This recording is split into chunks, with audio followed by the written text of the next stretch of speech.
ब्रैजिसेथि बनरगाव दख'रा दुलाराय बर' फरायसा आफाद, बनरगाव प्राइमारि बर' साहित्य सभा, बनरगाव दख'रा आइजो अनसाय आफाद, बर' समाज आरो आरिमु आफादजों दाजानानै होजानाय बानजाय आफाद।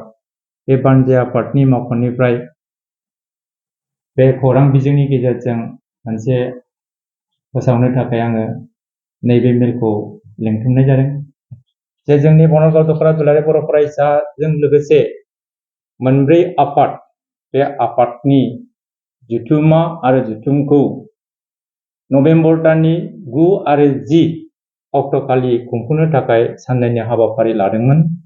नाथाय माखासे एंगारहायै जाहोननि थाखाय बेखौ दोनथ'नानै फैगौ डिसेम्बर दाननि 21 आरो 22 अक्ट'खालि साननैनि मेहेरगोनां हाबाफारि लानानै बे हाबाफारिखौ खुंफिननो थाखाय जथायै फोनांजाब आफादफोरजों सावरायनायजों लोगोसे बेखौ थि खालामनानै लानाय जाबाय। आसा खालामदों जोंनि बे हाबाफारियाव गासै रायजो राजाफ्रा बाहागो लागोन होननानै आं बेखिनिसिमखौ आङो बानजाय आफादनि लिंथुमगिरि जानानै मानगोनां नोंथांमोननिसिम फोसावबाय।